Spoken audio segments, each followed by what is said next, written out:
नमस्कार, आप देख रहे हैं लुधियाना हेडलाइन टीवी 24 और मैं रेनू राजपूत।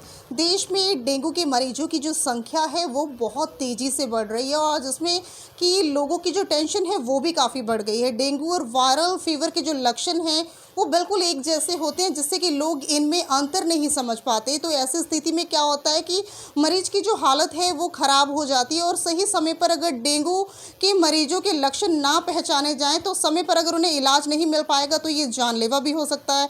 तो अब सवाल ये है कि जब इन दोनों ही बुखार यानी कि वायरल फीवर के भी लक्षण एक समान होते हैं तो फिर डेंगू और वायरल फीवर की पहचान कैसे करें? आइए जानते हैं डॉक्टर जनकराज सचदेवा जी से। इस वक्त हमारे साथ मौजूद ही डॉक्टर जनकराज सचदेवा जी, तो आइए उन्हीं से बातचीत करते हैं। नमस्कार सर, आपका बहुत बहुत स्वागत है लुधियाना हेडलाइन टीवी 24 में। सबसे पहले तो मैं आपका बड़ा स्वागतम करता हूं, क्योंकि टाइम पे टाइम मैंने देखा है कि आपने बहुत लोगों को अवेयर करने के लिए आपका चैनल बहुत अच्छा काम कर रहा है। Thank you very much. Sir, जिस तरह से कि अगर डेंगू की बात की जाए तो वायरल काफ़ी ज़्यादा चल रहा है। सर, क्या डिफरेंस होता है डेंगू में और वायरल में? देखिए, बहुत अच्छा सवाल किया। आजकल जो हमारे जनरल प्रैक्टिशनर्स यहाँ लुधियाना के, यहाँ ऑल ओवर इंडिया के डॉक्टर्स हैं, अक्सर वो ये इस चीज़ का एनालिसिस करने के लिए कि क्या फ़र्क होता है। नो डाउट फ़र्क कुछ ज़्यादा नहीं होता। पेशेंट को ऐसे फीवर का आना, बॉडी पेन करना, वॉमिटिंग होना, लेकिन अब क्या होता है, जब 2-3 दिन पेशेंट का बुखार नहीं उतरा तो एक डॉक्टर की ड्यूटी ही बन जाती है कि वो डेंगू का एक टेस्ट करे, जो सिंपल एक टेस्ट से ही पता चल जाता है, जिसको हम CBC रूटीन टेस्ट बोलते हैं। अगर उसके प्लेटलेट्स डाउन है तो डेंगू का टेस्ट कर लेना चाहिए। अदरवाइज़ क्या होता है कि वॉमिटिंग का होना या कई ऐसे लक्षण पाए जाते हैं जैसे रैशेज़ हो जाना बॉडी के ऊपर। इस चीज़ों को देखते हुए डॉक्टर भी एक आइडिया लगा लेते हैं कि ये किस चीज़ का फीवर है। सर, जैसा कि बात की जाए वायरस की, तो जो ये डेंगू का जो वायरस है सर, ये कितने दिन तक जो है हमारी बॉडी में रहता है? देखिए, 5-6 दिन का इसका टाइम पीरियड रहता है। डिपेंड करता है कि हर बंदे की बॉडी अपनी कैपेसिटी के हिसाब से होता है। कई बंदे बहुत जल्दी रिकवर कर जाते हैं क्योंकि उनका इम्यून सिस्टम बहुत अच्छा होता है। जिनका इम्यून सिस्टम थोड़ा वीक होता है तो वो थोड़ा टाइम ले लेते हैं। डिपेंड भी करता है कि आप पेशेंट कैसी डाइट ले रहा है या पेशेंट का ट्रीटमेंट कैसा हो रहा है। ये totally depend on conditions. Sir, वैसे अगर डेंगू की बात की जाए तो कौन कौन से इसके सिंड्रोम जो लक्षण होते हैं वो क्या होते हैं, जिससे कि पता लगता है कि पर्सन को डेंगू है? देखिए, सबसे पहले ही फीवर, तेज़ बुखार का होना, वॉमिटिंग होनी, या कई बार क्या होता है कफ कोल्ड का होना। साथ में कई बार पेशेंट जब आता है ना, पूरी बॉडी या हेड के साथ आता है, वो कहता है, और ही फीवर, बुखार तेज़ होता है, पेशेंट को ये समझ नहीं लगती कि मेरे को हो क्या रहा है। कई बार तो वायरल समझ के आता है तो डेंगू निकलता है, लेकिन ये 2-3 दिन के बाद हमें एक फाइनलाइज्ड एक रिपोर्ट आ जाती है कि ये डेंगू है या वायरल है। वैसे सर, अगर बात की जाए तो ये वायरल जो है कितने दिन तक रहता है? इसका टाइम पीरियड 4-5 दिन तक होता है, लेकिन इसका नॉर्मली मेडिसिन हल्की फुल्की ले लेनी चाहिए। लेकिन ये है कि कई बार कई डॉक्टर्स बड़े एक हायर एंटीबायोटिक्स पे ला देते हैं। वो हायर एंटीबायोटिक कई बार पेशेंट्स को नुकसान करते हैं। ये चीज़ होती है कि एक सिम्पथेमेटिकली पेशेंट का ट्रीटमेंट तो करना ही चाहिए, लेकिन हायर एंटीबायोटिक पे तब तक नहीं देना चाहिए जब तक उनके पास टेस्ट की रिपोर्टें नहीं आ जाती।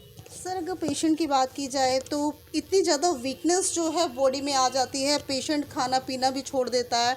तो इस दौरान सर, जो डाइट है पेशेंट के लिए, क्या डाइट उन्हें देनी चाहिए? मैडम देखिए, जब वायरल हो या डेंगू हो तो पेशेंट की भूख तो मर ही जाती है। वो तो वेरी फर्स्ट डे से ही मर जाती है।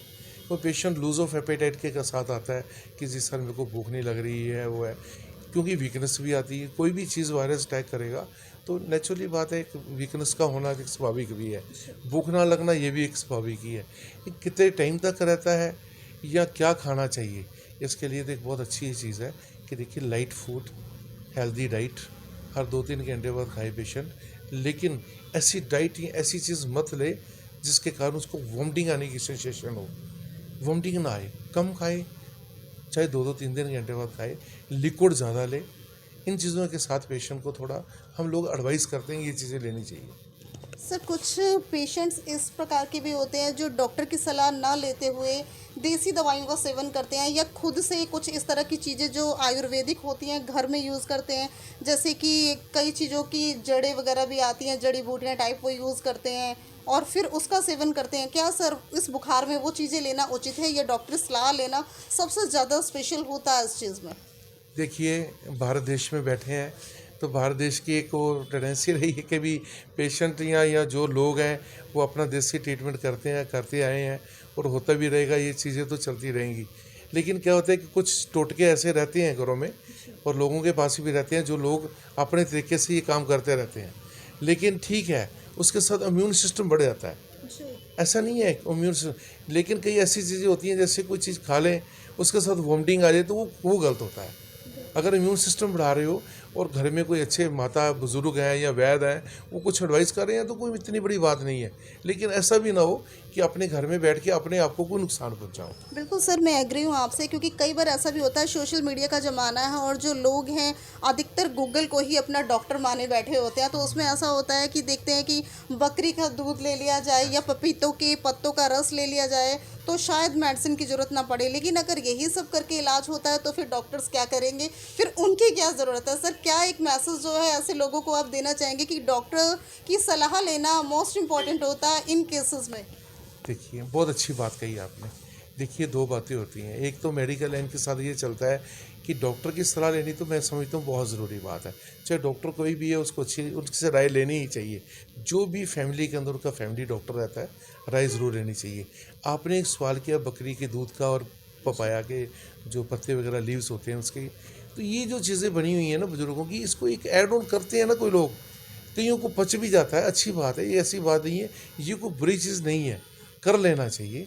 लेकिन साथ के साथ ये देखना चाहिए कि क्या उसको ये चीज़ डाइजेस्ट हो रही है या नहीं हो रही। ये डॉक्टर से मिल लेना चाहिए, इसमें कोई वो ज़्यादा नहीं है, क्योंकि हमारे बुजुर्ग लोग इन चीज़ों से ठीक होते आए हैं। तो यह आयुर्वेदिक का सिद्धांत भी रहा है कि कई चीज़ें ऐसी हैं कि मेडिसिन ने काम अपना करना है, तो जहाँ तक उनकी इम्यून सिस्टम को बढ़ाना है। जब इम्यून सिस्टम बढ़ेगा तो पत्ते भी काम आएंगे, तो बकरी का दूध भी काम आएगा, वो कोई प्रॉब्लम नहीं। बिल्कुल सर, आपका कहना बिल्कुल उचित है कि कई लोगों का जो डाइजेस्टिव सिस्टम होता है वो वीक होता है और वो चीज़ों को नहीं पचा पाता, तो शायद उस वक्त एक प्रॉब्लम क्रिएट होती है और उस वक्त ही डॉक्टर की जो है सबसे ज़्यादा ज़रूरत पड़ती है। तो सर, मैं एक चीज़ ये पूछना चाहूँगी, क्योंकि इस केसेस में अधिकतर देखा गया है कि पेशेंट की डेथ भी हो जाती है, तो क्या सर ये प्लेटलेट्स की कमी के कारण होता है, जो संख्या उनकी डाउन हो जाती है, या कुछ और रीज़न रहते हैं? देखिए, बहुत अच्छी बात कही पूछी आपने, ये लोगों को अवेयर करने के लिए बहुत अच्छा बात है। देखिए, जब फीवर आया या कुछ पेशेंट को प्रॉब्लम हुई तो मेरी थिंकिंग ये कहती है, मेरे क्या बाकी डॉक्टर भी सब यही कहते हैं कि उनको अपने प्लेटलेट्स चेक कराते रहने चाहिए। कई लोग कहते हैं जी आज ब्लड दिया था डॉक्टर साहब, फिर ब्लड ले लिया, डॉक्टर साहब फिर ब्लड ले लिया। नहीं, हम वो उसका ब्लड रोज़ इसलिए लेते हैं कि उसके सेल कहीं ज़्यादा डाउन तो नहीं जा रहे। अगर डाउन जा रहे हैं तो इमीडिएटली अच्छे इंस्टीट्यूट में या अच्छे डॉक्टर के पास जाकर उनको सेल चढ़वा देने चाहिए, तो ये डेथ रेट बहुत कम हो जाती है। अगर हम लोग क्या करते हैं, जब हम अपनी मन की मर्जी करते हैं या डॉक्टर के पास जाके डॉक्टर का कहना नहीं मानते, तो सेल इतने डाउन चले जाते हैं कि वो नो डाउट के कोई मिसहैपनिंग होने का डाउट लगा रहता है। सर, क्योंकि ना वायरल की अगर बात की जाए तो बहुत तेज़ी से बढ़ रहा है और बहुत ज़्यादा फैल भी रहा है, और अधिकतर ऑलमोस्ट अगर हॉस्पिटल की बात करते हैं तो टोटली हॉस्पिटल भी जो है इन पेशेंट्स के साथ जो है वो फुल नज़र आते हैं। और कई बार क्योंकि हॉस्पिटल में कुछ ऐसा भी है कि कुछ दिन तक स्ट्राइक भी चल रही थी, डॉक्टर भी स्ट्राइक पर थे, तो पेशेंट को जो है वहाँ पर एडमिट नहीं किया जा रहा था, जिस वजह से बहुत से जो पेशेंट हैं वो परेशान भी हो रहे थे। तो सर, क्या एक मैसेज जो है चैनल के राही, जनता आपको देख भी रही है और सुन भी रही है, कि क्या एहतियात उन्हें बरतनी चाहिए कि जिससे कि उन्हें डेंगू ना हो? देखिए, जो आपने बात की है ना, ये सारी बात गवर्नमेंट पे आ जाती है कि जब कोई डॉक्टर कोई डिमांड रखते हैं तो मेरे ख्याल से गवर्नमेंट को थोड़ा सीरियसली इस चीज़ को लेना चाहिए कि हमने इनकी डिमांड पूरी करनी। वो ऐसी डिमांड तो रखते ही नहीं है जिसमें कोई बेवजह कोई डिमांड हो। अच्छी डिमांड होती है, सेफ्टी चाहते हैं तो सेफ्टी होनी भी चाहिए, हर बंदा चाहता है। तो ये तो गवर्नमेंट को चाहिए कि थोड़ा सा वो अपने इन चीज़ों को माने और इन चीज़ों को गौर करे, तो स्ट्राइक ना होने दें। दूसरी बात रही बात कि लोगों को अवेयर रहना चाहिए, हर वक्त पेशेंट डॉक्टर के साथ टच में रहें। वायरल के कारण देखिए, अब मैं बताता हूँ आपको, जो हमारी कॉरपोरेशन है यहाँ की, अभी फॉगिंग ही नहीं हो रही मैडम, तो क्या करेंगे बताइए। फॉगिंग होनी चाहिए। और सच में मानो, मैं कहना नहीं चाहता, कुछ मेरे दोस्त लीडर लोग जो कहीं इतराज़ भी ना करें, तो मैं इनको रिक्वेस्ट करूँगा कि मेरी बात को सीरियसली सुने, नाराज़ नहीं होना, क्योंकि जब फॉगिंग के अंदर भी ऐसा मटेरियल नहीं यूज़ हो रहा जो यूज़ होना चाहिए, ये गलत बात है।